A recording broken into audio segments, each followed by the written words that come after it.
الرجیم بسم اللہ الرحمن الرحیم الف لام میم ذالک الکتاب لا ریب فیہ ھدی للمتقین الذین یؤمنون بالغیب ویقیمون الصلاۃ ومما رزقناہم ینفقون۔ اوصاف متقین بیان ہو رہے تھے۔ پہلا وصف بیان ہوا کہ مومنین غیب پہ ایمان رکھتے ہیں، غیب کی حقیقت کو تسلیم کرتے ہیں۔ اب اس میں جتنی آواز تھی وہ بیان ہوگی۔ وصف دیگر یہ تھا وَيُقِيمُونَ الصَّلَاةَ، نماز کو قائم کرتے ہیں، برپا کرتے ہیں۔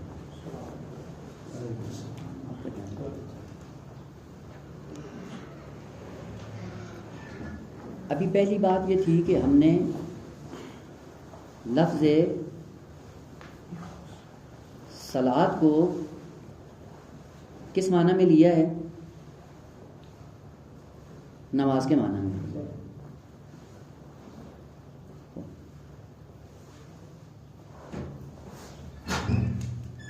السلام علیکم۔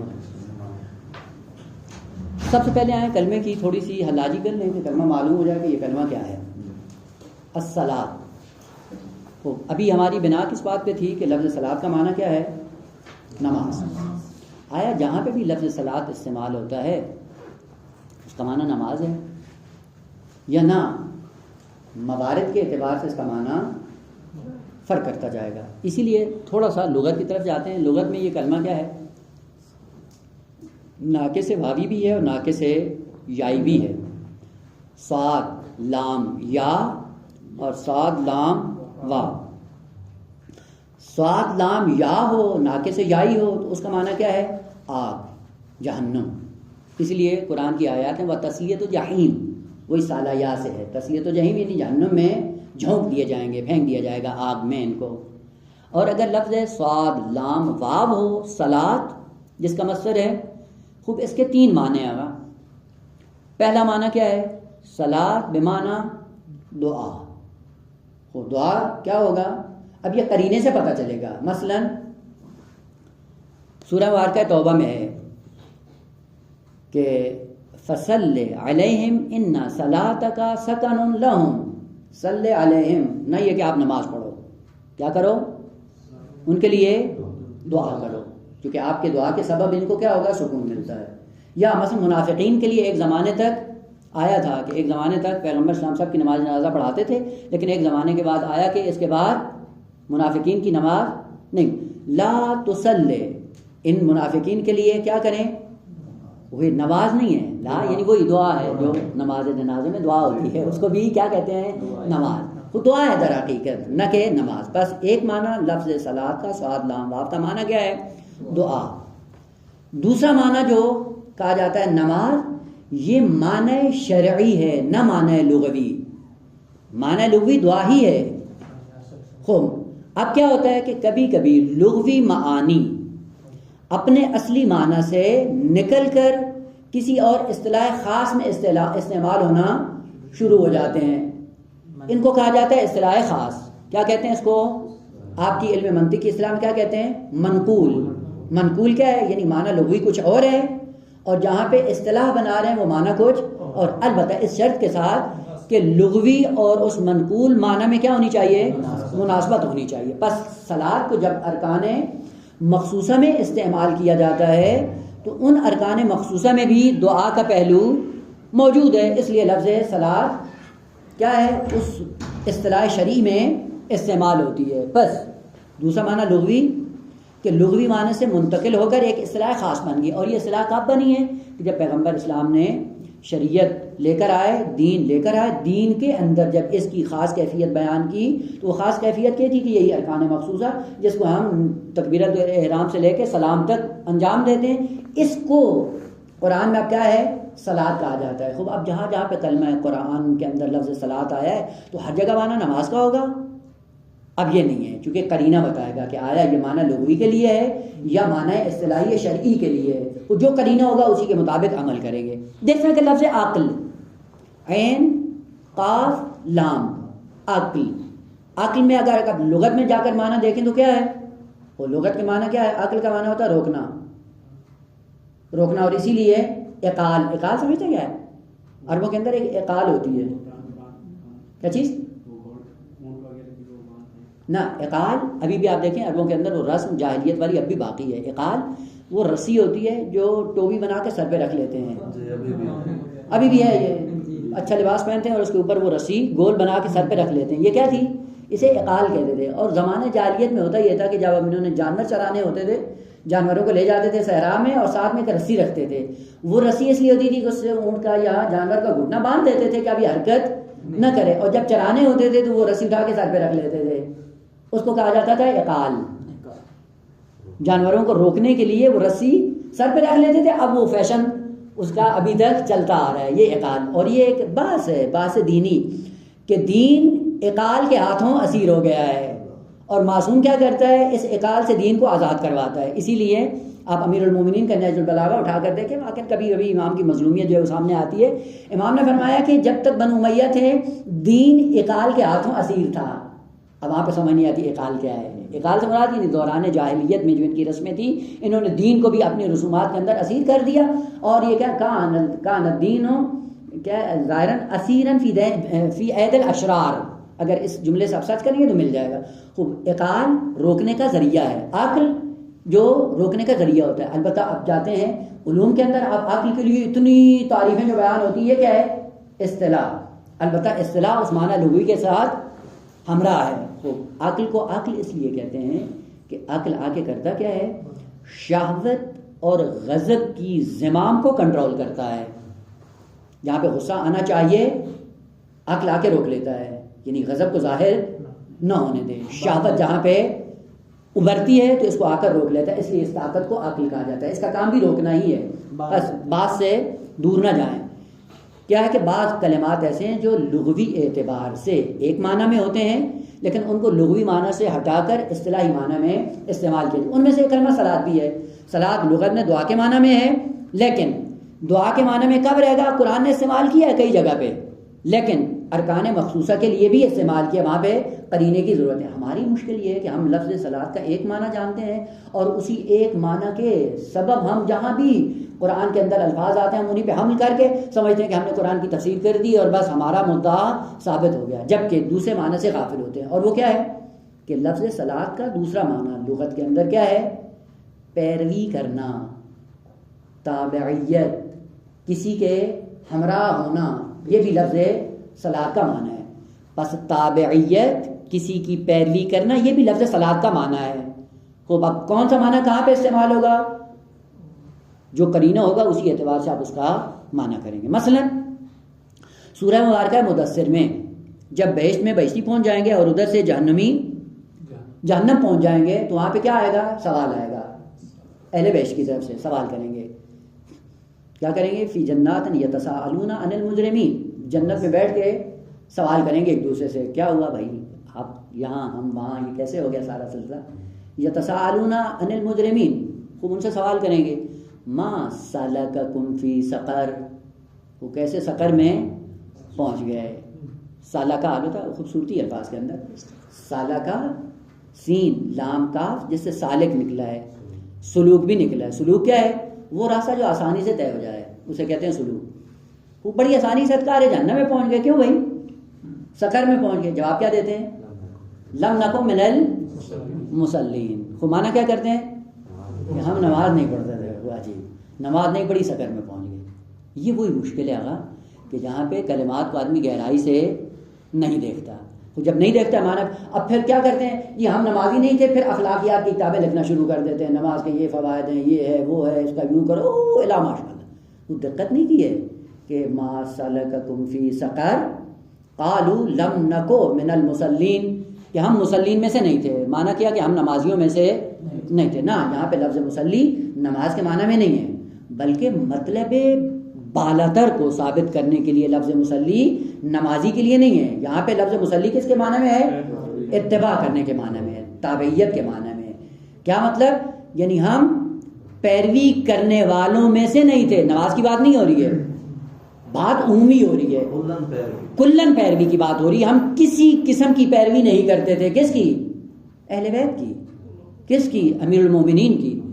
ہم امیر المومنین کے پیروکاروں میں سے نہیں تھے. اس کا نتیجہ یہ ہوا کہ ہم آج سقر میں آ پہنچے ہیں. یہاں پہ تابعیت کا معنی ہے، اتباع کا معنی ہے، پیروی کا معنی ہے. اور دوسری چاشنی دیکھیں، ایک قانون ہے بیٹا، آپ نے ادبیات میں پڑھا ہوگا. بھلے یہی عرض کر رہا ہوں کہ جب مفردات میں جاتے ہیں تو یہ گہرائی سے بھی عرض کروں گا. 2-4 قرینے جس کی وجہ سے پتہ چلتا ہے کہ یہاں پہ نماز کا معنی کرنا اشتباہ ہے. ابھی عرض کروں گا دلیل کے طور پہ چند ایک باتیں. وہ پہلے یہ عرض کروں کہ قانون ادبیات میں آپ نے پڑھا ہے، اور وہ یہ ہے کہ کثرت الالفاظ تدل علی کثرت المعانی. اگر الفاظ ایک کلمے کے زیادہ ہیں معنی بھی، اور اگر الفاظ کم ہو جائیں گے تو معنی بھی کم ہو جائے گا. اور یہ چاشنی ہے عربی کی.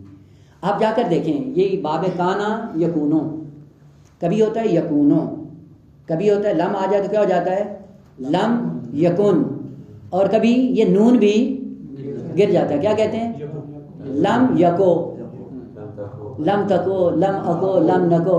خوب اب یہ قانون بتایا انہوں نے صرفیوں نے، لیکن ان سے پوچھا جائے نون کہاں گیا؟ کہ تخفیف کی خاطر گرا دیا ہے. جائز ہے تخفیف کی خاطر. تخفیف کا کیا مطلب ہے؟ وہ کون سی سنگینی آ رہی تھی اگر وہ لم نکن کہہ دیتے، لم نکن من المصلین، وہ کون سی مشکل آ رہی تھی؟ وہ نون کو کیوں گرایا ہے؟ اس قاعدے سے. اور یہ بہت چاشنی. ابھی جا کر انشاءاللہ آپ ان آیات کو جا کر ملاحظہ کیجئے گا. ابھی جب معنی کروں گا دیکھیں قرآن کی کتنی لذت ہے کہ یہ نون تخفیف کی وجہ سے نہیں گرا ہے، بلکہ ایک خاص معنی کو ذکر کرنے کی خاطر الفاظ کے اندر قلت لائی گئی ہے. مثلا ہے جناب مریم کے لیے ظاہراً، اگر اشتباہ نہ کروں، لم اکو بغیہ، یا ظاہراً حضرت یحییٰ کے لیے لم اکو بغیہ، یا جناب مریم کے لیے دیکھ سکتے ہیں آپ. وہ ترتیب میری طرف سے پہلے آیت قرآنی ہے، لم اکو بغین. وہ کہہ سکتا تھا لم اکن بغین، کیوں کہا لم اکو؟ نون کیوں گرا ہے؟ اس قاعدے کے تحت کہ جہاں پہ الفاظ کم ہوں گے معنی کم ہوگا، اور جہاں پہ الفاظ زیادہ ہوں گے معنی زیادہ ہوگا. وہ کہنا کیا چاہتے ہیں کہ لم نکو، ہم نے ذرہ برابر پیروی نہیں کی. نہ یہ کہ کبھی کبھی پیروی کرتے تھے، اگر کبھی کرتے تھے اور کبھی نہیں کرتے تھے وہاں پہ نکن ہوتا یا نکو ہوتا یا لم نکن نون کے ساتھ ہوتا. لیکن یہ نون بھی گر گیا ہے، یہ بتا رہا ہے کہ ان بدبختوں کی زندگیوں میں ذرہ برابر پیروی نہیں تھی اہل بیت کی. نہ یہ کہ کبھی کرتے تھے اور کبھی نہیں کرتے تھے. اگر یہ کبھی کرتے تھے اور کبھی نہیں کرتے تھے لم نکو کہنا جائز نہیں تھا. پھر کہتے لم نکن من المصلین. لیکن یہ بدبخت کسی مرحلے میں آ کر انہوں نے اہل بیت کی پیروی نہیں کی. خوب اس لیے قرآن نے بھی کیا تعبیر ان سے نقل کی، لم نکو من المصلین، ذرا برابر پیروی نہیں کی. ادھر سے لم اکو بغین، یہ لم اکو بغین کیا ہے؟ یہ قرینہ عصمت کے لیے. میں نے ذرہ برابر بغاوت نہیں کی ہے خدا کے مقابلے میں، یعنی حتی فکر میں بھی میں نے گناہ کو تصور نہیں کیا. اور یہی عصمت ہے. اور کس سے ثابت ہو رہی ہے؟ آپ کے ادبی قانون سے. وہ کیا ہے کہ جہاں پہ الفاظ زیادہ ہوں گے معنی زیادہ ہوگا، الفاظ کم ہو جائیں گے معنی کم ہو جائے گا. لم اکو بغین. اور انہی کلمات کو آپ دیکھیں ان آیات کے اندر، اس کے بعد آپ کو دیکھو قرآن کی لذت معلوم ہوگی. جہاں جہاں پہ یہ کلمہ فعل مضارع ہوا ہے یکو اکو نکو، اب وہاں پہ جا کر دیکھتے ہیں کہ جو جو مطلب بیان ہوا ہے ذرہ برابر اس کے اندر وہ حقیقت نہیں پائی جاتی ہے. بس یہاں پہ لفظ مسلی تابع کے معنی میں ہے. اور اسی لیے جب کہا جاتا ہے، یہ ہوتا تھا عربوں کے اندر، جب اکثر وہ مسابقے لگاتے تھے گھوڑوں کے ذریعے، تو کیا کہتے ہیں دوڑ لگانے میں جو فرسٹ آتا تھا اس کو کیا کہتے تھے؟ سابق. اور جو سیکنڈ آتا تھا اس کو کہتے تھے مسلی. یعنی جاء مسلیان، یعنی تابع ہے، پیرو ہے، اسی کے پیچھے پیچھے آ رہا ہے. بس لفظ مسلی ہمیشہ نماز کے معنی میں نہیں ہے، بلکہ مسلی کبھی نماز کے معنی میں ہے اور کبھی تابع کے معنی میں، لاحق کے معنی میں، سیکنڈ آنے کے معنی میں، پیروی کرنے کے معنی میں. وہ قرینہ کیا ہے یہاں پہ؟ لم نکو من المصلین. سب سے پہلے سوال کیا کیا؟ ما سلککم فی سقر. آسانی سے سقر میں کیسے پہنچ گئے؟ یہاں پہ اب روایات کا سہارا لینا پڑے گا. اور وہ کیا ہے کہ سقر جہنم کی چوتھی وادی ہے. کل 7 وادیاں ہیں جہنم کی، اور ہر ایک کی اپنی خاص کیفیت ہے اور اپنا ان کا ایک خاص نام ہے. چوتھی وادی یعنی 3 اس سے نیچے ہیں، 3 اس سے اوپر ہیں. وہ جو چوتھی وادی ہے، وادی ہے سقر، اس کی خصوصیت یہ ہے، ائمہ طاہرین نے بھی ذکر کیا ہے روایات کے اندر، متعدد روایات کے اندر، کہ کہا کہ ہمارا کوئی محب سقر میں نہیں جا سکتا اگرچہ بدعمل ہی کیوں نہ ہو. سقر میں کوئی نہیں جائے گا محب اہل بیت اگرچہ بدعمل ہی کیوں نہ. اس کا مطلب تیسری اس سے جو اوپر کی 3 وادیاں ہیں ان میں محب اہل بیت جا سکتا ہے لیکن سقر میں کبھی نہیں جا سکتا. کیوں نہیں جا سکتا؟ پائنتر بھی نہیں. یعنی سقر سے پائنتر خدا سے بات ہے. سقر میں جب نہیں جا سکتا تو 3 وادیاں جو نیچے کی اس میں تو بطریقے اولا نہیں جا سکتا. وجہ کیا ہے؟ کہ جو سقر میں پہنچ جائے گا اس کے لیے خلود ہے, وہ ابدی جہنمی ہے. وہی مانا وہ سقر سے کبھی باہر نہیں آئے گا. اور ادھر سے ائمہ تاریخ نے فرمایا ہے کہ درست ہے کہ محبت ہے عقیدہ, عمل میں اگر کوتاہی ہو جائے تو عمل کا جبران کیا جا سکتا ہے. لہذا ہمارا محب جو ہماری محبت اپنے دل میں رکھ کے ہمارے ساتھ زندگی بسر کرتا ہے وہ کبھی بھی سقر میں نہیں جائے گا, کیونکہ جو سقر میں جائے گا وہ باہر نہیں آئے گا. اس لیے سقر میں جانے والے کے لیے خلود ہے. انشاءاللہ بات آ رہی ہے 24 و 25ویں آیت میں, وہاں پہ انشاءاللہ عرض کریں گے خلود کن کن لوگوں کے لیے اور خلود کے اسباب کیا ہیں. خلود ہے یعنی ہمیشہ ہمیشہ وہیں رہے گا. اور ادھر سے ائمہ تاریخ نے کہا کہ ہمارا محب نہیں جا سکتا. خوب اب یہاں پہ آپ مانا کریں ما سلککم فی سقر لم نکو من المصلین, ہم نمازی نہیں تھے. تو پھر آپ کون ہے جو نمازی نہیں ہو سقر میں جائے گا؟ کتنے اہل بیت کے ماننے والے نماز نہیں پڑھتے, اس کا آپ کہو کہ جائیں گے سقر میں. ادھر سے معصوم فرماتا ہے کہ ہمارا محب سقر میں, تو یہ قرینے کے لفظ مصلی یہاں پہ نماز کے معنی میں نہیں ہے. اب وہ سقر کیا ہے؟ معصوم کی روایت امام امیر المومنین علیہ الصلوۃ والسلام سے آپ یہ روایات میں دیکھ سکتے ہیں, نکالا ہے اس کو, نواد الاخبار میں بھی ہے, تفسیر صافی میں بھی ہے, بہار میں بھی ہے, اور روایت ہے امیر المومنین علیہ الصلوۃ والسلام سے. امام فرماتے ہیں ان جہنم لہا 7 ابواب اطباق بعضها فوق بعض, طبقہ بندی ہے. یعنی اس طرح سے ایک اس کے نیچے پھر اور اس کے نیچے پھر یوں, یعنی اشارہ کر کے امام علیہ السلام نے بتایا کہ جہنم کے 7 طبقات ہیں, 7 درکات ہیں. بار بار ان کلمات کو جو تکرار کرتا ہوں اس لیے کہ معنی ان کا ذہن میں آ جائے. جہنم کے لیے کلمہ استعمال ہوتا ہے درکات, دال رے کاف کش والا درک, اور اسی سے ان المنافقین فی الدرک الاسفل من النار. درک کیا مطلب؟ یعنی جو نیچے لے کے جائے اس کو کہتے ہیں درک. اسی سے مدرک نکلا ہے آپ کے جہاں مصطفیٰ. ہاں یہ مدرک کا شناسی کا یا شج یہ اسی درک سے نکلا ہے. وائلہ بحث کے لیے کیا ہے؟ درجات, اور اس سے نکلا ہے مدرج یا مدارج. اسی لیے جو پہلے علماء تھے وہ کہتے ہیں آگا مدارج علمی کتنے طے کیے ہیں, جہاں تم نے کہتا ہے مدارج کتنے آپ نے لیے ہیں, وہ پتہ چل جائے کہ آپ کیا کر رہے ہیں. تو کیا ہے؟ ان جہنم لہا 7 ابواب, 7 طبقات ہیں, اطباق بعضها فوق بعض ووضع احدى يديه على الاخرى. اس طرح سے امام علیہ السلام نے ایک ہاتھ کو دوسرے پہ رکھ کے کیا کہا کہ جس طرح ایک ہے یہ اوپر ہے یہ نیچے ہے, پھر یہ اس کے نیچے ہے, پھر یہ اس کے نیچے, اس طرح سے 7 طبقات ہیں. خوب امام علیہ السلام نے ان کی وضاحت فرمائی کیا؟ وَإِنَّ اللَّهَ وَضَعَ الْجِنَانَ عَلَى الْأَرْضِ وَوَضَعَ النِّيرَانَ بَعْضُهَا فَوْقَ بَعْضٍ فَأَسْفَلُهَا جَهَنَّمَ. اب یہاں پہ ان طبقات کو بیان کر رہے ہیں کہ وہ 7 طبقات جو جہنم کے ہیں, یہ 7 درکات جو جہنم کے ہیں وہ کس طرح سے ہیں. فَأَسْفَلُهَا جَهَنَّمَ, سب سے نچلا ترین طبقہ کیا ہے؟ اس کا نام بھی جہنم ہے. بس جہنم 2 ہے, ایک جہنم جو طبقہ ہے جہنم کا آخری 7واں, اور ایک ان 7 طبقات کو مجموعاً کہا جاتا ہے جہنم. بس جہنم 2 طرح سے ہو گیا, ایک وہ خود طبقہ جو آخری طبقہ ہے جہنم کا, اور ایک جو 7 طبقات سب کو ایک ساتھ نام دیا جاتا ہے وہ بھی کیا ہے؟ جہنم. اسفلھا جہنم, اور اس کے اوپر کیا ہے؟ وفوقھا لظا, چھٹا طبقہ لظا ہے, لام توئے زوئے والا اور یا لظا, یہ ایک طبقہ ہے جہنم کا. اس لیے آپ آخری پارے میں جائیں تو وہاں پہ ہے کیا ہے؟ آیت کیا ہے؟ لظا کے لیے آیت کیا ہے؟ اب آیت میرے ذہن میں نہیں آ رہی لیکن کلمہ لظا وہاں پہ استعمال ہوا ہے, آیت قرآن میں دیکھ سکتے ہیں. وفوقھا الحطمہ, حطمہ کے لیے کیا ہے؟ نار اللہ الموقدہ التی تطلع علی الافئدہ, وہ کیا ہے؟ حطمہ. حطمہ کیا ہے؟ یہ بھی جہنم کا طبقہ ہے. کون سا؟ 5واں, پہلا آخری سب سے جہنم, اس کے اوپر لظا, اس کے اوپر حطمہ. وفوقھا سقر, چوتھا طبقہ کیا ہے؟ سقر. سقر کے اوپر کتنے ہیں؟ وفوقھا الجحیم وفوقھا السعیر وفوقھا الحاویہ. خوب یہ 7 طبقات ہیں جہنم کے.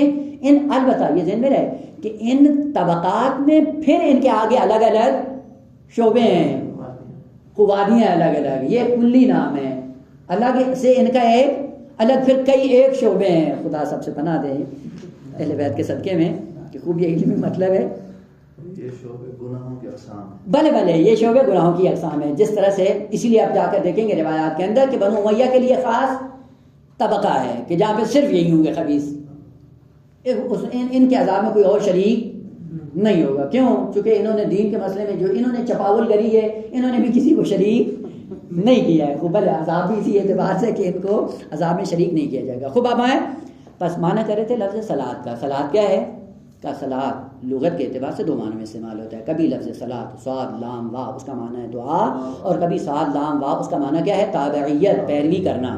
اور پیروی کرنے سے بھی مادہ وہی ہوگا، مصلی وہی بنے گا، صلاۃ وہی بنے گا، کلمات وہی ہے، لیکن قرینے کے اعتبار سے یہ ہوگا کہ آپ آ کر ان قرائن کو مد نظر رکھتے ہوئے معنی کریں گے. اسی لیے دیکھیں آقا خصوصاً شان نزول آیات بڑی اہمیت کا حامل ہے، اور وہیں سے پھر اخلاقیات کو آپ لکھنا شروع کریں.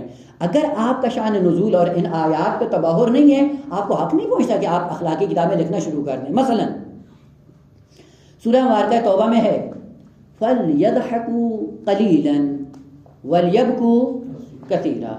وہ کیا کرو؟ ہنسو کم، رو ہو. اخلاق میں اٹھا کر اس آیت کو میزان بنا لیا. مومنین کی صفات ذکر کر رہے ہیں. یہ کیا ہے؟ وہ کم ہنسو، زیادہ رو، اور پھر اخلاقیات مطالعے بیان کرنا شروع کر دی. اور یہی وجہ تھی کہ امیر المومنین سے جب خلافت لے لی تو کیا کہا؟ یہ ہنسا زیادہ ہے، مسکراتا رہتا ہے.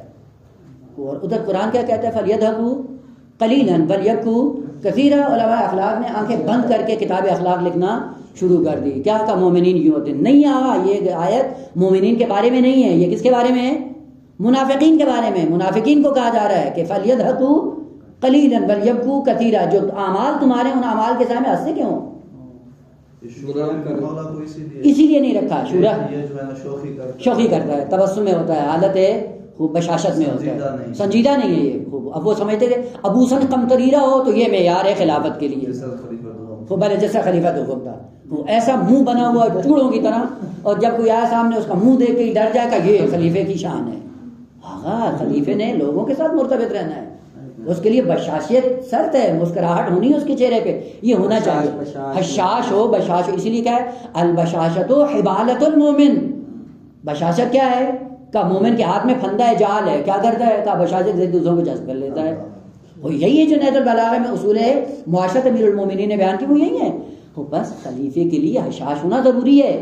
وہ لوگ دیکھ کے ڈر نہ جائیں کہ یہ کیسا فرعون اور جانور آ رہا ہے، کہ درندہ ہے کہ جس کو دیکھتے ہی انسان پسینہ شروع ہو جائے. یہ کون سا خلیفہ ہے؟ وہ کیسے اجازت کرے گا بدبخت بچہ ہدایت کے لیے؟ ادھر سے یہ آیت آ رہی ہے منافقین کے لیے. خود جب منافقین کے لیے آئے تو اس کو اٹھا کے مومنین کے لیے ذکر نہیں کرو، پھر اخلاقیات بیان کرنا شروع کر دیتے ہیں اور اخلاقیاتی مطالب یہیں سے نکالنا شروع کر دیتے ہیں. جبکہ قرآن کیا ہے؟ خداوند عالم کے اوصاف میں سے هو الذی اضحک وابکا. خدا کے اوصاف میں سے خدا کیا کرتا ہے؟ کہ وہ ہنساتا ہے، یعنی ہمیشہ خوش رکھتا ہے خدا. اب کا لیکن اب کا بعد میں مؤخر ہے. اضحک کا کیا ہے؟ مقدم. یعنی پہلا کام اللہ کا ذکر ہے، پہلا کام اللہ کا آسانیوں میں رکھنا ہے، پہلا کام اللہ کا انسان کو خوش رکھنا ہے، پہلا کام انسانوں کو سہولتوں میں رکھنا ہے. یہ آیت ہے جو عمومی ہے، جو اوصاف پروردگار عالم کے طور پہ ذکر ہو رہے ہیں. اب آئیں قرآن کی ان آیات کو ان گہرائی سے دیکھیں کہ کہاں سے اخلاقیات کو لینا ہے. اب اخلاقیات کو لینے کے لیے بھی ایک دورہ قرآن کا پڑھنا چاہیے کہ یہ آیات کن کے بارے میں.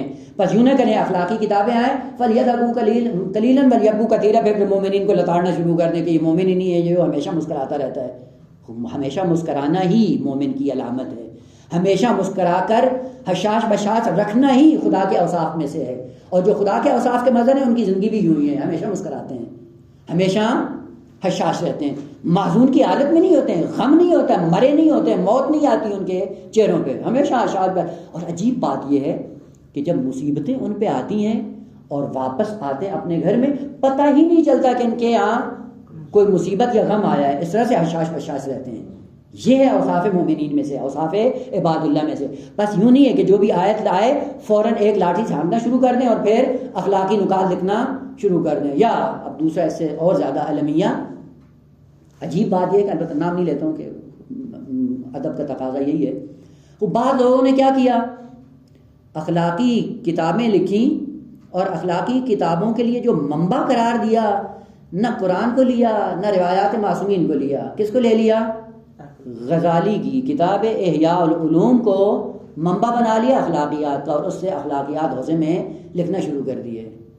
تو اس بیچارے کو آیات و روایات اور سیرت معصومین نظر نہیں آئی، غزالی کی کتاب اس کو ملی احیاء العلوم، اور اس کو منبع بنا لیا اخلاقیات کا، اس کا خلاصہ کر کے کتاب لکھ دی۔ اب نام لوں گے تو فوراً پہنچ جائیں گے، لہٰذا آپ خود انشاءاللہ کریں، میں اس سے اعراض کرتا ہوں جان بوجھ کے۔ اور کون سا ہے غزالی؟ جس کا نظریہ یہ ہے کہ یحرم علی الواعظ وغیرہ ذکر الحسین، واعظ اور غیر واعظ ہر دو پر حرام ہے ذکر حسین کا کرنا۔ کیوں؟ فإنہ یہیج بغض الصحابہ، چونکہ ذکر حسین سے بغض صحابہ وجود میں آتا ہے، لہذا ذکر حسین کرنا ممنوع حرام۔ اب اس سے کیا لیتے ہیں ہم؟ اخلاقیات۔ تو اس سے اخلاقیات لیں گے تو کیا ہوگا؟ خوب حوضے کا حال کیا ہوگا وہ دیکھ رہے ہیں جو ہو رہا ہے۔ وہ بس یوں نہیں ہے کہ جہاں پہ جو آیت آئے، جو مفہوم ذہن میں بیٹھا ہوا ہے اسی کو معیار قرار دے کے آپ اخلاقیات لکھنا شروع کر دیں۔ لہذا ما سلککم فی سقر، سقر میں کون سی چیز لے کے آئی؟ نہیں یہ کہ ہم نمازی نہیں تھے، لم نکو ذرہ برابر من المصلین، ذرہ برابر ہم نے امیر المومنین کی پیروی نہیں کی۔ اسی لیے جب اسی آیت کے ذیل میں جب امام عسقی علیہ السلام سے پوچھا گیا کہ مولا اس آیت کا معنی کیا ہے، امام نے فرمایا کہ یہاں پہ آ کے وہ مجرمین جہنم میں پہنچے ہوئے کیا کہیں گے، وادی سقر میں پہنچے ہوئے، کہ لم نکو من المتبعین لعلی ابن ابی طالب، کہ ہم علی ابن ابی طالب کے پیروکاروں میں سے اور ذرہ برابر نہیں تھے۔ اگر تھوڑا بہت ہوتا تو قرآن کی تعبیر کیا آتی؟ لم نکن من المصلین۔ یہ نون بھی گیر کر یہ بتانا چاہ رہے ہیں کہ ان کی زندگیوں میں ذرہ برابر کہیں امیر المومنین کی سیرت نہیں تھی۔ آقا فقط نماز کی بات نہیں ہو رہی ہے، مطلب عظیم ترین اس آیت کے اندر ذکر ہو رہا ہے، اور وہ کیا ہے کہ آپ کو ہر حال میں جو زندگی بسر کرنی ہے وہ معصومین کی پیروی میں بسر کرنی ہے۔ آپ کی زندگی کا ہر لمحہ اہل بیت کی پیروی میں گزرے، اہل بیت کی اتباع میں گزرے، اہل بیت کی تابعیت میں گزرے، تب جا کر آپ کو چھٹکارا ملے گا سقر سے۔ اور ان روایات کے بقول کہ جہاں مومن کی ذات میں اور دل میں اور قلب میں محبت اہل بیت ہوتی ہے تو یہ محبت اہل بیت خود اتباع ہے اہل بیت کی، اور اس اتباع کے سائے میں سقر سے محفوظ ہو جائیں گے، چونکہ جو سقر میں جائے گا وہ کبھی بھی باہر نہیں آئے گا۔ لہٰذا آپ یوں نہ کرو کہ مسلین کا معنی کرو نمازی، اور وہ بیچارے جو مومنین بیٹھے ہوتے ہیں ان کو اس طرح سے ڈراؤ کہ وہ بیچارے اصلاً دین سے دستبردار ہو جائیں نا، تو ان کے اندر امید کی کرن باقی رہے، اور اس امید کے سائے میں دین کی طرف دعوت دو، تاکہ پتہ چلے کہ اخلاقیات قرآنی مطالب سے الگ ہیں۔ تو بس یہ عرض کر رہے تھے کہ لفظ صلاۃ، یقیمون الصلاۃ، معنی کیا کریں گے؟ اب وہ ظاہری معنی کہ اگر ہم نے صلاۃ کا معنی لیا کیا؟ ایک نا، اب دعا تو نہیں ہے، دعا کو دکان نہیں کیا جاتا ہے۔ اگر ہم نے لیا اس کا معنی نماز، اب کیا ہوگا کہ خوب نماز کو برپا کرتے ہیں، اگر نماز برپا ہو جائے پورا دین اس پہ استوار ہو جاتا ہے، جس سے پہلے عرض کیا تھا۔ لیکن اگر یہاں پہ احتمال دوم دیا گیا، یہاں پہ لفظ صلاۃ نہ دعا ہے نہ نماز ہے، یہاں پہ کیا ہے؟ پیروی۔ اب معنی فرق کر جائے گا۔ خوب متقین کے اوصاف کیا ہیں؟ الذین یقیمون الصلاۃ، جو اتباع اور پیروی کو معاشرے میں عام کرتے ہیں۔ کس کی؟ دین کی، اہل بیت کی، امیر المومنین کی۔ بس جیسے ہی لفظ کا معنی بدلے گا تفسیر میں آ کر معنی بدل جائے گا۔ یہ کیا تھے؟ کون تھے لوگ؟ متقی کون تھے؟ کہ ہمیشہ اہل بیت کی پیروی کو خود بھی کرتے تھے اور لوگوں کو بھی اسی کی تبلیغ کرتے تھے، کہ آج کے بعد اس لیے آپ جا کر دیکھیں پیغمبر اسلام نے ایک دن مسجد نبوی میں تشریف فرما تھے، جناب ابوذر تشریف لائے، اور جناب ابوذر کی ایک سب سے بڑی خصوصی یہ تھی کہ جب بھی پیغمبر اسلام کو تنہا پاتے تھے تو فوراً دین کی کوئی نہ کوئی مشکل پوچھتے تھے، سوال کرتے تھے۔ یعنی واحد منفرد یہ خصوصیت جناب ابوذر کی تھی۔ ایک یہ تھی کہ جب بھی پیغمبر کو خالی پاتے تو کوئی نہ کوئی دین کی مشکل پوچھتے اور دین کی مشکل حل کرتے۔ اور دوسرا خصوصاً جب یہ تینوں بیٹھے ہوتے تھے تو فقط ایک مسئلہ چھیڑتے تھے، اور وہ کیا تھا کہ یا رسول اللہ آپ کے بعد خلیفہ کون ہوگا؟ اور عجیب بات ہے یہ چیز جناب ابوذر میں بھی تھی اور جناب سلمان میں بھی تھی، یعنی جب بھی فرصت دیکھتے تھے ان کے ساتھ تو صرف مسئلہ خلافت مطرح کرتے تھے۔ اور جب اکیلے پاتے تھے پھر دین کی بہت مشکلات مطرح کرتے تھے. عجیب ہے زندگی واقعا. ان کی زندگیوں پہ تھوڑا بہت انسان کو وہ ہونا چاہیے. خوب بیٹھے تھے پیغمبر اسلام تنہا, دیکھا کہ تنہا بیٹھے مسجد نبوی میں, فرصت کو غنیمت سمجھا, اور فرصت کو غنیمت سمجھنے کے بعد آ کر سوال کیا کہ یا رسول اللہ امیر المومنین کا مقام کیا ہے, میرے لیے بیان کریں کہ امیر المومنین کی حیثیت درجہ مقام کیا ہے. وہاں پہ لمبی داستان ہے. پیغمبر اسلام نے 2 جملوں میں فضیلت امیر المومنین بیان کی, وہ یہ کہ اے ابو ذر, اگر پوری دنیا مشرق کی طرف ہو اور تنہا علی مغرب کی طرف ہو, علی کا ساتھ نہیں چھوڑنا, کیونکہ جہاں علی ہوگا وہیں حق ہوگا, اگرچہ پوری دنیا اس کے مخالف ہو جائے.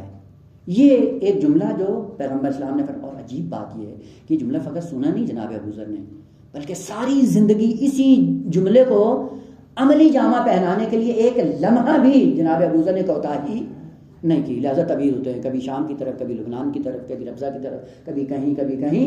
وہ یہ بار بار جو تبعید ہو رہے ہیں, کیوں ہو رہے ہیں؟ وہ یہ محبت علی کے سائے میں, یہ پیروی علی کے سائے میں, پیروی علی کا یہ نتیجہ ہے کہ دن بدن آئی مشکل, آئے دن نہیں ٹھوکرے. اور عجیب بات یہ ہے کہ آغا انسانیت شرما جاتی ہے کہ جب ربضہ کی طرف تبعید کیا تو اونٹ بلایا گیا, اس کے اوپر پلان نہیں تھا, اور اس کے نیچے دونوں ٹانگوں کو جناب ابو ذر کی باندھ دیا گیا, اور خلیفہ سوم کا حکم تھا کہ کوئی بھی اس کو بدرکہ کرنے نہیں جائے گا, اور پورے مدینے میں ممنوع تھا. اور اس ممنوعیت کے باوجود امام حسنین اور امیر المومنین گئے مدینہ سے نکل کے بدرکہ کرنے کے لیے, کہ سیاف کرنے کے لیے. اور عجیب بات ہے, اگر نہیں واقعا انسان کبھی کبھی رہ جاتا ہے.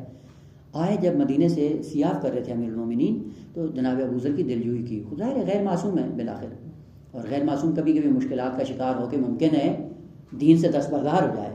امام نے تسلی دینا شروع کی کہ دین ہے, دین کے مسئلے میں مشکلات آتی رہتی ہیں, انسان کو مایوس نہیں ہونا چاہیے. اور ابو ذر نے پلٹ کر امام کو اطمینان دلایا کہ مولا آپ کی ذمہ داری درست ہے, آپ والد شفیق کی طرح ہیں, آپ کا کام ہے کہ آپ ہماری دلجوئی کریں, لیکن میں اپنی اندرونی کیفیت بتاتا ہوں, اور وہ یہ ہے کہ مولا ابو ذر وہ ذات ہے کہ اگر آسمان تانبا بن جائے, تانبا وہ ایک دھات ہے نا, اور زمین لوہا بن جائے, معنی کیا ہے؟ کوئی تانبا بن جائے یعنی ایک رکاوٹ آ جائے, بارش آسمان سے نہ آئے, وہ بارش سے ساری چیزیں اگتی ہیں نا, اور زمین نہ رہے, یہ لوہا بن جائے یعنی اس سے بھی کوئی چیز نہ ہوگی. یعنی اس حد تک بھی اگر یہ عالم کی کیفیت طاری ہو جائے, پھر بھی ابو ذر کو یقین ہے کہ خدا میری روزی پہنچائے گا. یہ اطمینان دلایا. امیر المومنین سکون میں آ گئے کہ نہ, اس کا مطلب ہے کہ ان مشکلات کے باوجود بھی عقیدے میں ذرہ برابر جھول نہیں آیا ہے. خوب یہاں پہ بس معنی کیا کریں گے؟ الذین یقیمون الصلاۃ, جو ہمیشہ پیروی کی تبلیغ کرتے ہیں, اتباع کو, پیروی کو, اور اہل بیت کی پیروی کے لیے. خوب کیا معنی کریں گے لفظ صلاۃ کا؟ خوب یہاں پہ آئیں گے قرینے کے سائے میں آ کر اس کا معنی کریں گے. خوب اگر یہ ہوا کہ یقیمون الصلاۃ, اب یہاں پہ آیات آپس میں سازگار ہو جائیں گی. کیا یعنی فقط بات کس کی ہو رہی ہے آقا؟ عقیدے کی بات ہو رہی. عقیدے کی دنیا میں خود کیا ہے؟ یؤمنون بالغیب, اور یؤمنون بالغیب پہ فقط ایمان نہیں ہے, بلکہ ایمان کے ساتھ ساتھ اسی غیب کی ترویج کر رہے ہیں, پیروی کر رہے ہیں, اور اسی کو برملا کر رہے ہیں. بس یہاں پہ اگر لفظ صلاۃ کا معنی بن گیا پیروی, اتباع اور تابعیت, تو اب بات کا روال کیا ہے؟ خوب پہلے بھی عقیدے کی بات ہو رہی تھی, اب بھی عقیدے کی بات ہو رہی ہے. اب دوسرا معنی اگر ہم نے معنی کیا لفظ صلاۃ کا معنی نماز, اب یہاں پہ ہو جائے گا, پہلے بات چل رہی تھی عقیدے کی, اب بات آ رہی ہے فروع دین کی, یعنی عمل کی بات ہو رہی ہے. بس یہ ذہن میں رہے. خوب ہم یہ نہیں کہتے کہ حتماً یہاں پہ لفظ دعا پیروی کے معنی میں لفظ صلاۃ, بھلے ایک احتمال تو ہے. خوب اگر کوئی کرینہ ہوا, اس کرینے کے ساتھ میں اس کا معنی واضح ہو جائے گا. اور وہ کرینہ کیا ہے آپ بعد میں جا کر دیکھیں, بعض قرائن ہیں, مثلا بعد میں وَمِمَّا رَزَقْنَاهُمْ يُنْفِقُونَ, یہ کیا ہے؟ یہ کیا ہے؟ فروع دین کیا ہے؟ اصول دین. ابھی پہنچے نہیں ہیں, فیصلہ نہ کریں, کیونکہ ابھی نہ رزق کا معنی ہوا ہے نہ انفاق کا معنی ہوا ہے. جب معنی ہو جائے گا اس کے بعد ہوگا. خوب اس کا معنی کرنے کے بعد پتہ چلے گا کہ آقا یہ اوصاف وہ ہیں جن اوصاف کو اصول دین کے سائے میں بیان کیا جا رہا ہے. خوب اگر اصول دین کے سائے میں آ رہے ہیں تو ایک کے بعد دوسرا, دوسرے کے بعد تیسرا, تیسرے کے بعد چوتھا, یہ سارا سلسلہ ہی اصول دین کا شروع ہو رہا ہے. تو پھر کیا کہیں آقا؟ خوب اس قرینے کے تحت کیا کہیں گے کہ یہاں پہ لفظ صلاح تابعیت کے معنی میں خوب یہی عقیدے کی پرچار ہے. کیا کرتے ہیں متقین؟ تاکہ آ کر اپنی ذات کا پرچار نہیں کرتے ہیں. کیا ہے اوصاف پیغمبر میں کیا ہے؟ ہم نے آپ کو کیا بنایا؟ شاہد بنایا، نذیر بنایا، سراج منیر بنایا. کیا ہے؟ داعین الی اللہ باذنہ و سراجا منیرا. ہم نے آپ کو داعی بنایا ہے. لیکن داعی کہاں ہے؟ داعی کا کام کیا ہوتا ہے؟ بلانا، پکارنا، دعوت دینا، بلانا. کہاں؟ اللہ کی طرف، نہ اپنی ذات کی طرف. وہ انبیاء یوں ہی تھے. انبیاء جتنے تھے وہ سارے کے سارے داعی الی اللہ تھے، اس لیے ان کو کوئی پرواہ نہیں ہوتی تھی. مثلا اگر جناب یوسف اللہ کی طرف دعوت دے رہے ہیں، جناب یعقوب مطمئن ہو جاتے تھے، خوب میرا کام ہو رہا ہے، اب مجھے زامن میں پڑھنے کی ضرورت نہیں ہے. کیوں؟ چونکہ دونوں کا ہدف کیا ہے؟ ایک ہے، اللہ ہے، اس لیے کوئی پرواہ نہیں ہوتی. لیکن ہم کیا کرتے ہیں؟ ہمارے لیے مشکل یہ ہوتی ہے کہ ہم داعی الی اللہ نہیں ہوتے. کیا ہوتے ہیں؟ داعی الی نفس ہوتے ہیں. پھر کیا ہوتا ہے کہ یہ کام اگر کوئی خیر کر رہا ہے وہ کیوں کر رہا ہے؟ میں کروں. ہوتا ہے نا، برداشت نہیں ہوتا نا. کسی نے مدرسہ بنا لیا، اب یہ ہم بھی بنائیں گے. کیوں؟ تو اگر ہدف خدا ہے تو اس نے بنا لیا، بات ختم ہوگی. شکر ادا کرو کہ جو تمہارے کندھے پہ ذمہ داری تھی وہ ختم ہو گئی. وہ خوش ہونا چاہیے. خوش نہیں ہوتے ہیں. کیوں؟ یہیں سے پتہ چلتا ہے کہ ہماری زندگی میں خدا نہیں ہے. ہماری زندگیوں میں ہم خود ہیں، اپنا بت ہے، اور اپنا بت معاشرے میں جا کے ظاہر کرنا چاہ رہے ہیں. اور یہ بیماری ہے پورے معاشرے میں. چھوٹے نقطے سے لے کے بڑے نقطے تک آپ چلے جائیں، سب ہی اس بیماری میں مبتلا ہیں سوائے معصومین کے. واللہ آغا اگر ہدف سب کا ایک ہو کہ خدا ہے اور خدا تک لے کے جانا ہے، مطلب فرض کریں ایک معاشرے میں کوئی مبلغ نہیں ہے، ظاہر سی بات ہے ان کو کسی نے ہدایت کرنی ہے نہیں کرنی ہے. یہ کس کی ذمہ داری ہے؟ آگا اگر کوئی نہیں کر رہا تو یہ کیا ہو جائے گی؟ واجب کفایت کی صورت ہماری گردن میں بھی آئے گی یا نہیں آئے گی؟ وہ آئے گی. اگر کسی نے نہیں کی تو کیا ہے؟ یہ سب مجرم کے طور پہ کل قیامت کے دن پکڑے جائیں گے. اب یہاں پہ میرا پتہ چلتا ہے کہ اسی علاقے میں ایک مبلغ جاتا ہے، دیندار ہے، اور جا کے ہدایت کرتا ہے لوگوں کو، اور لوگ دین کے راستے پہ آ جاتے ہیں، اور آ کر لوگ اس عالم دین کی تعریف کرتے ہیں. اب مجھے جب میرے سامنے کریں، اب میری کیفیت یہ ہو کہ میں خوش ہو رہا ہوں، تو اس کا مطلب ہے کہ الحمدللہ میری ذمہ داری جو میرے وہ کندھے پہ تھی وہ ختم ہو گئی ہے. الحمدللہ دین کا کام ہو رہا ہے. اور وہیں پہ اگر میرے چہرے پہ ملال آ جائے، یہ کیوں کر رہا ہے؟ اس کی تعریف کیوں ہو رہی ہے؟ وہ میری تعریف کیوں ہو رہی ہے؟ میں تو اس سے زیادہ پڑھا ہوں. پھر کرتے بھی ہیں آپ، اس کو کیا آتا ہے؟ اس کو آتا کچھ نہیں، لیکن اس نے جا کر کئی لوگوں کا ہاتھ تھام کے راہ خدا پہ لے آیا. تم نے کیا جنگ ماری ہے؟ یہیں سے پتہ چلتا ہے کہ وہ متقی ہے یا نہیں ہے. اگر اہل بیت کا پرچار کر رہا ہے تو بجائے اس کے کہ انسان اپنے آپ کو مطرح کرے، خوش ہونا چاہیے کیونکہ میری ذمہ داری تھی وہ کوئی اور انجام دے رہا ہے. لیکن کیا ہے؟ ہم وہاں پہ ہمارا امتحان ہے کہ ہم خوش ہو رہے ہیں یا نہیں ہو رہے ہیں. یہیں سے پتہ چلتا ہے کہ یہ داعی الی اللہ ہے یا داعی الی نفس ہے. وہ اکثر ہم داعی الی نفس ہیں. ہمیں کسی کا کام پسند نہیں آتا ہے. کیوں نہیں آتا ہے؟ کیونکہ خواہشات نفسانی اس طرح سے بیٹھی ہوئی ہیں، اور ہم نفس پرستی میں اتنا زیادہ آگے نکل چکے ہیں کہ ہم نے اسی نفس کو اپنا معبود بنا کے اس کی پوجا کرنا شروع کر دی ہے، اور اپنے آپ کو جھانسا دیا ہوا ہے کہ شاید ہم خدا کے سامنے جھکتے ہیں. یقین جانے ہم خدا کے سامنے نہیں جھکتے ہیں، نفس کے سامنے جھکتے ہیں. اس لیے خدا نے کہا افرأیت من اتخذ الہہ ہواہ. آیا نہیں دیکھتے ایسے لوگوں کو کہ جنہوں نے ہوائے نفس کو کیا بنایا ہے؟ الہ بنا دی. دیکھیں بیٹا اب بات آگے عرض کر دوں. ہوا ہے دو چشمی، وا یہ اب معنی کیا کرتے ہیں؟ خواہشات نہیں ہوتا اس کا معنی. یہ رائج ہو گیا، اب چلتا رہا ہے انشاءاللہ. جیسے جیسے قرآن کے آیات کی طرف بڑھیں گے، ہر کلمے کی گہرائی کو انشاءاللہ اپنی بساط کے مطابق عرض کریں گے. ہے واب یہ ہوا کس کو کہا جاتا ہے؟ آپ نے دیکھا ہوگا کہ مختلف جانور ہیں، اور مختلف جانور اپنی خوراک کے لیے شکار کرتے ہیں، حملہ کرتے ہیں جانوروں پر. مثلا چیتے کا الگ ہے، بھیڑیے کا الگ ہے، شیر کا الگ ہے. اس میں سے ایک ہے شاہین. شاہین کیا کرتا ہے؟ شاہین بھی اپنا شکار کرتا ہے، لیکن شکار کرنے کے لیے اس کی ذات میں خدا نے کیا سسٹم رکھا ہے؟ وہ یہ ہے کہ جب بھی شکار کرے گا سب سے پہلے یہ پرواز کرے گا اور وہ بلندیوں تک جائے گا. بلندی تک جاتا ہے، اور بلندیوں میں جانے کے بعد اس کی بینائی اتنی تیز ہے کہ اس بلندی میں پہنچ کے جھاڑیوں میں چوہے کو دیکھ لیتا ہے. پھر اتنا بلندی پہ گیا کس لیے؟ کہ بلندی پہ جانے کے بعد اس جھاڑی میں چوہے پہ جھپکنے کے لیے اتنی بلندی کو چھوڑ کے نیچے آ جاتا ہے. وہ جب بلندی چھوڑ کے نیچے آتا ہے، عرب اس کو کہتا ہے ہوا. ہوا کیا ہوا کہ جاتا ہے بلندیوں پہ، کس کے لیے؟ پستی پہ آنے کے لیے بلندیوں پہ جاتا ہے. اس کو کہا جاتا ہے عربی میں ہوا. اور ہم اکثر ہوا کا شکار ہیں. کیا ہے؟ بلندیوں پہ جاتے ہیں. کیسے؟ نماز پڑھ لی، دعائے کمیل پڑھ لی، زیارت کر لی، جلوسوں میں چلے گئے، مجلس میں چلے گئے. کس لیے؟ بلندیوں پہ جا رہے. پیچھے کیا ہوتا ہے؟ ہوائے نفس.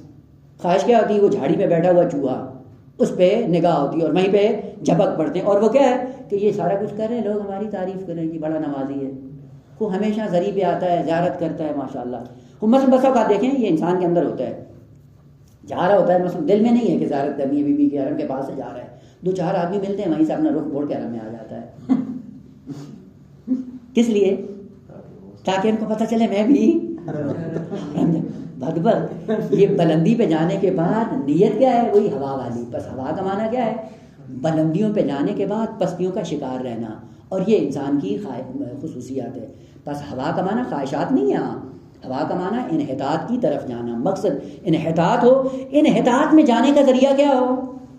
بلندیوں پہ اس لیے جاتا ہے کہ اس پستی کا شکار ہو. یہ ہوتا ہے. اور کبھی کبھی یہیں سے اپنا علاج کریں.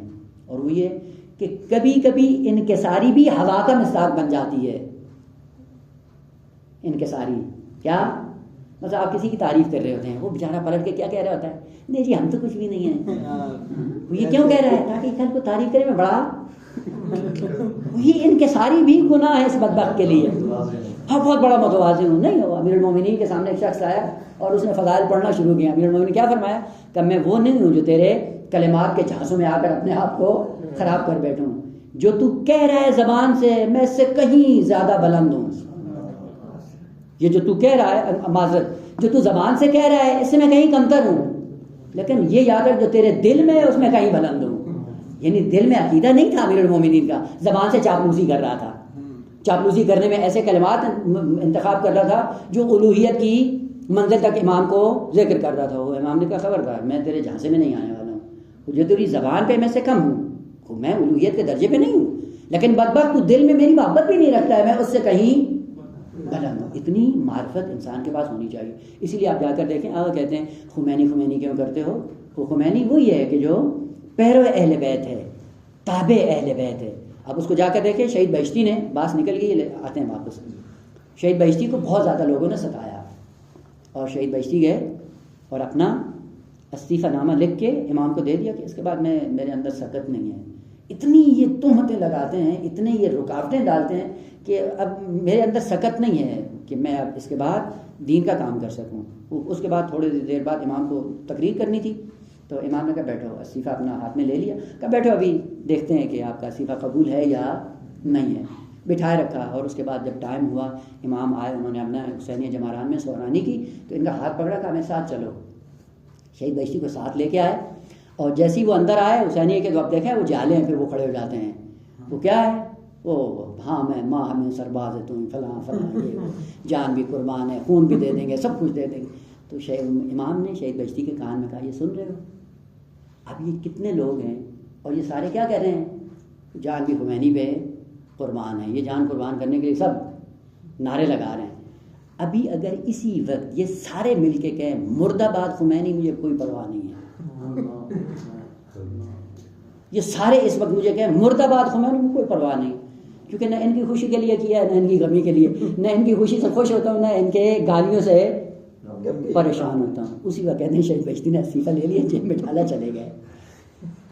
ہوتا ہے. اسی لیے قرآن نے معیار دیا ہے کہ اگر آپ مومن ہو، متقی ہو تو کیا کرو؟ لا تفرحوا بما آتاکم، اگر کوئی چیز آ جائے تو خوش نہ ہو. ولا تیأسوا علی ما فاتکم، اگر کوئی چیز آپ کے ہاتھ سے چلی جائے تو آج کسی نے 2-4 تعریفیں کر کے آپ کو چڑھا دیا، پھول گئے، وہ مومن نہیں ہے. کل 2 گالیاں دے کے گرا دیا گیا، مایوس ہو کے گھر میں بیٹھ گئے. وہ اب کیا کریں؟ وہ نہیں ہے. بس معیار ہی ہم نے گم کر دیا ہے. معیار کیا ہے؟ اگر خوش ہیں تو خدا کے لیے، اگر ناراض ہیں تو خدا کے لیے. اس کے بعد آپ کو پرواہ نہیں ہوگی، وہ پھر کوئی مشکل نہیں آتی. آپ آئیں واپس. الذین یقیمون الصلاۃ، متقین کون ہیں؟ جو صلاۃ کو برپا کرتے ہیں. صلاۃ کیا ہے؟ یا دین کی ترویج کرتے ہیں بعنوان تابع، بعنوان پیروکار بن کر، یا نہ لفظ صلاۃ نماز کے معنی ہو کہ جو نماز کو برپا کرتے ہیں. خوب ہم بنا رکھتے ہیں اس بات پر کہ لفظ صلاۃ نماز کے معنی میں ہے اور فروع دین کا حصہ ہے، فروع دین کو ہے حصے کو بیان کر رہا ہے. اگر فروع دین کا حصہ ہے تو نماز کے آثار کیا ہیں، کون سی نماز ہے جو برپا ہوتی ہے اور کون سی ایسی نماز ہے کہ جو برپا نہیں ہوتی، کا علامات ہم نے ذکر کی ہیں. ان علامات کے سائے میں آپ کو یقین ہو جانا چاہیے کہ آپ نے نماز برپا کی ہے یا نہیں کی ہے. اب اس کے آثار کیا ہیں؟ بعض آثار ہیں مثبت وجودی صورت میں اور بعض آثار ہیں سلبی صورت میں. اب وہ سلبی صورت کو مقدم کر کے ایک نقطہ یہاں پہ عرض کرتے ہیں، انشاءاللہ بات کا سلسلہ جاری ہے، انشاءاللہ بعد میں عرض کریں گے. وہ یہ کہ ہمیں کہاں سے پتہ چلے کہ ہم نے نماز کو برپا کیا ہے یا نہیں کیا. پہلا اثر نماز کا کیا ہے؟ ان الصلاۃ تنہا عن الفحشاء والمنکر. اس کا مطلب کیا ہے کہ نماز دائماً ہمیشہ کس حالت میں ہے؟ فحشاء اور منکر کے ساتھ اس کا کوئی جوڑ نہیں ہے. یعنی اگر نماز ہے تو یہ نہیں ہے، اور اگر یہ ہے تو پھر نماز نہیں ہے. خوب صلاۃ بھی ہو، تنہا عن الفحشاء والمنکر بھی ہو، اس سے آپ کو یہ یقین ہو جانا چاہیے کہ یہ جو نماز ہے یہ نماز نہیں ہے، یہ ضدین ہے، اصل قابل جمع نہیں آ. اپنے آپ کو دھوکہ نہیں دو. خوب اگر حقیقی نماز ہے تو حقیقی نماز بتاتی کیا میرا اس کے ساتھ کوئی جوڑ. خوب اگر یہ بھی ہے اور وہ بھی ہے، خوب اپنے آپ پہ اوپر شک کریں کہ میں کہاں پہ ہوں. خوب علی بھی ہو اور معاویہ بھی ہو، شک کریں اپنے اوپر. خوب یہ اجتماع ضدین ہے اور یہ کبھی قابل جمع نہیں ہے. یہ خالصتاً ادھر کے ہیں یا خالصتاً ادھر. اپنے آپ کو دھوکہ نہیں دو. اور اسی لیے خدا نے کیا کہا؟ ویل للمصلین. ویل کیا ہے؟ یہ ان 7 طبقات میں سے ایک طبقے کا ایک گڑا ہے. اور وہ کیا ہے کہ ویل للمصلین. کہاں پہنچیں گے یہ مصلی؟ ویل میں. کیوں جا رہے ہیں بھائی؟ وہ یہیں سے پتہ چلتا تھا کہ یہ نماز نہیں تھی بلکہ اٹھک بیٹھک تھی. اٹھک بیٹھک سے تو انسان بہشت میں نہیں جاتا ہے، نماز سے انسان بہشت میں جاتا ہے. اور نماز کی علامت سلبی صورت میں کیا ہے کہ یہ نماز دائماً کسی بھی صورت میں فحشاء اور منکر کے ساتھ قابل جمع نہیں ہے. خوب اگر زندگیوں میں یہ دونوں چیزیں ہیں، آپ کو ایک چیز کا یقین ہو جانا چاہیے، اگر فحشاء اور منکر ہے قطعاً اس کے بعد مقابلے میں جو نماز ہے نماز حقیقی نہیں ہے. بس پہلا اثر اس نماز کے اندر کیا ہے کہ فحشاء اور منکر اس نماز کے ساتھ قابل جمع نہیں ہے. خوب یقیمون الصلاۃ، نماز اقامہ کرتے ہیں، برپا کرتے ہیں. خوب برپا میں یہ آیا مورد قبول ہے یا مورد قبول نہیں ہے، علامت خدا نے ذکر کی. اسی لیے نماز دو ہیں، ایک ہے نماز مقبول اور ایک ہے نماز ملفوظ. نماز ملفوظ کیا ہے؟ کھڑے ہوتے ہیں، زبان پہ ذکر ہوتا ہے، سورتیں پڑھتے ہیں، جھکتے ہیں، بیٹھتے ہیں اور سلام کر کے چلے جاتے ہیں. یہ کیا ہے؟ نماز ملفوظ، الفاظ ہیں جو آپ بیان کر رہے ہیں. خوب ایک ہے نماز مقبول کہ اللہ کی بارگاہ میں یہ قبول ہوئی. اگر قبول ہوئی تو یہ کیا ہے؟ الصلاۃ معراج المومن. صلاۃ اور نماز انسان کو عروج دیتی ہے، معراج پہ لے جاتی ہے، بلندیاں عطا کرتی ہے. وہ کون سی نماز ہے؟ جو نماز مقبول ہو. یا الصلاۃ قربان کل تقی، نماز تقرب کا ذریعہ ہوتی ہے. ہر نماز کے بعد ایک قدم ہم خدا کی طرف قریب ہوئے یا نہیں ہوئے. یہ علامتیں ہیں کہ ہم جو نمازیں ہماری زندگیوں میں ہیں وہ نمازیں ملفوظ ہیں یا نماز مقبول. ایک علامت ان الصلاۃ تنہا عن الفحشاء والمنکر. اگر یہ ہے تو یقین جانے کہ نماز مقبول ہے اور یہ نماز ستون آپ کے لیے قائم کر رہی ہے اور اس ستون کے سائے میں آپ کے لیے بیت اور گھر بن رہا ہے بہشت کے اندر، اور مرنے کے بعد اسی گھر میں آپ منتقل ہو جائیں گے. یہ نماز مقبول ہے. اور اگر یہ نماز ستون بہشت میں نہیں بن رہا ہے بلکہ زقوم یا ویل جہنم میں بن رہا ہے تو یہ نماز ملفوظ ہے. اپنے آپ کو دھوکہ دے رہے تھے کہ شاید ہم معراج پہ پہنچ گئے. نا، بس پہلی علامت سلبی صورت میں نماز کے مقبول ہونے کے لیے کیا ہے کہ ان الصلاۃ تنہا عن الفحشاء والمنکر. اور یہ دائماً حالت جنگ میں، جیسا پہلے عرض کیا تھا، یعنی نماز اور یہ دو حقیقتیں دائماً حالت جنگ میں. آپ ان دونوں کو ایک وقت نہیں اپنا سکتے، ایک کو اپنائیں گے، یا نماز یا فحشاء و منکر. یہیں سے وہ نماز جو میری زبان کو لگام دینے کی صلاحیت نہیں رکھتی، خوب یہ نماز مجھے عذاب سے بچا لے گی. عذاب سے وہ نماز بچاتی ہے جو نماز مقبول ہو، نہ نماز ملفوظ. البتہ ایک اہم ترین اس کا رکن جو سلبی صورت میں سورہ ظاہر معارج میں ذکر کیا ہے، انشاءاللہ اس کو کل عرض کریں گے. اگر مطالعے کے طور پہ آپ دیکھنا چاہیں تو دیکھ سکتے ہیں. کیا؟ ان الانسان خلق ہلوعا، جلد باز خلق ہوا ہے. اذا مسہ الشر جزوعا واذا مسہ الخیر منوعا الا المصلین. یہ سارے اوصاف ہیں، لیکن الا المصلین، یہ سارے اوصاف کبھی بھی آپ کو مصلین میں نظر نہیں آئیں گے. آپ اس کے اوصاف قرآن نے ذکر کیے کہ انشاءاللہ اس نقطے کو کل عرض کریں گے، یعنی اگلے درس میں عرض کریں گے. اس کے بعد پتہ چلے گا کہ وَمِمَّا رَزَقْنَاهُمْ يُنْفِقُونَ کیا ہے. الحمدللہ.